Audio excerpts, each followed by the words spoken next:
జరుగుతుంది. ఈ రోజు వరకు కూడా ఇక్కడ రాజకీయాలు మాట్లాడడం సబబు కాదు, కానీ ఉన్న ప్రభుత్వాలు ఎన్ని వాగ్దానాలు చేసేదో ఒకసారి ఆలోచించండి. ముస్లింల కోసం బ్యాంకులు పెట్టామంది ప్రభుత్వం, ముస్లింల కోసం చనిపోతే 5 లక్షల వరకు బీమా ఇస్తామంది ప్రభుత్వం, ఇలా ముస్లిం ఇమాంలకు స్థలాలు ఇస్తామంది ప్రభుత్వం, ఇలా 1 కాదు 2 కాదు ఎన్ని వాగ్దానాలు చేసింది ప్రభుత్వం. ఒక్కటైనా నిలబెట్టుకున్నాం ముస్లింల కోసం. అందుకే చెప్తున్నా, ఈరోజు ముస్లింలు బాగుపడాలి అంటే కాంగ్రెస్ పార్టీ అవసరం. కాంగ్రెస్ పార్టీ బాగుపడడానికి మాత్రమే అవసరం కాదు. ఈ రోజున పరిస్థితులు ముస్లింలకు ఎలా ఉన్నాయంటే కనీస రక్షణ కూడా లేకుండా పోయింది. కనీసం బయటికి వెళ్తే మళ్ళీ నా బిడ్డలు కానీ నా భార్య కానీ మేము కానీ భద్రంగా మళ్ళీ ఇంటికి వస్తామా అన్నది కూడా ఒక అనుమానంగా మారిపోయింది. కేంద్రంలో బీజేపీ పార్టీ అధికారంలో ఉంది, కానీ రాష్ట్రంలో ఒకవైపు తెలుగుదేశం పార్టీ, ఇంకోవైపు వైసీపీ పార్టీ, అంటే ప్రధాన ప్రతిపక్షమైన పాలకపక్షమైన అదే బీజేపీ పార్టీకే మద్దతు ఇస్తున్నాయి. ఒకరేమో బహిరంగంగా ఇస్తున్నారు మద్దతు, ఇంకొకరేమో రహస్యంగా పొత్తు పెట్టుకున్నారు. ఒకరినేమో బహిరంగ పొత్తు అయితే ఇంకొకటి రహస్య పొత్తు. ఇద్దరికి పెద్ద తేడా లేదు. అదే బీజేపీ పార్టీకి బానిసలుగా మారారు మన రాష్ట్రంలో, అటు అధికార పక్షమైన ఇటు పాలక పక్షమైన. కానీ బీజేపీ పార్టీ ఒక్కసారైనా ముస్లింల గురించి ఆలోచన చేసిందా అంటే కనీసం ఉన్న రిజర్వేషన్లను కూడా తీసేస్తాము అని బీజేపీ పార్టీ బహిరంగంగానే ప్రకటించింది అంటే ఇక వాళ్ళ ముస్లింలు అంటే ఎంత ద్వేషిస్తున్నారో ఆలోచన చేయొచ్చు. ఇంతకుముందు కూడా ముస్లింలు అయితేనే మైనారిటీలు అయితేనే బీజేపీ పార్టీకి చిన్న చూపు.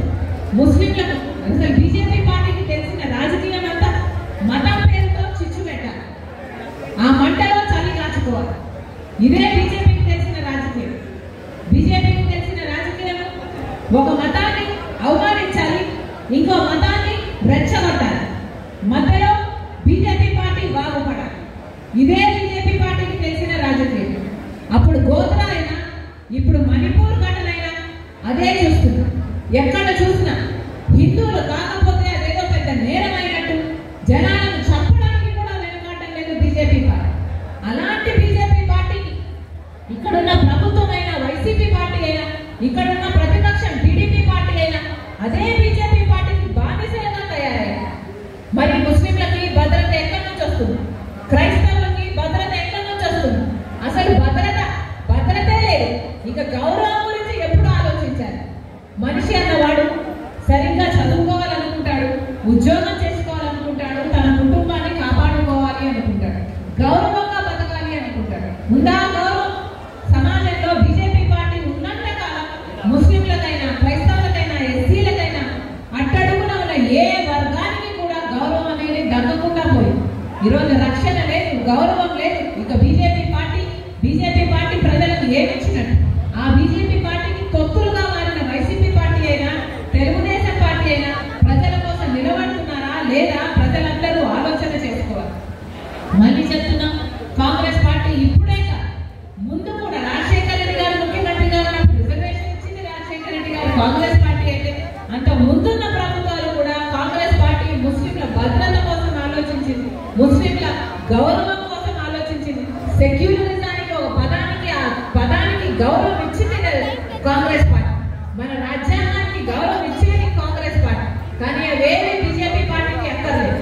ఇప్పుడు మన దేశంలో జరుగుతున్నది భారత రాజ్యాంగం కాదు, భారత రాజ్యాంగం కానే కాదు, బీజేపీ రాజ్యాంగం నడుస్తుంది. అందుకే ప్రజలందరూ ఆలోచన చేయాలి. కాంగ్రెస్ పార్టీ తరఫున నిలబడి ఈసారి కాంగ్రెస్ పార్టీని గెలిపించండి. బీజేపీ పార్టీ అధికారంలో ఉన్నంత వరకు ముస్లింలకైనా, క్రైస్తవులకైనా గౌరవం కానీ, భద్రత కానీ ఉండదు. కాబట్టి మరొక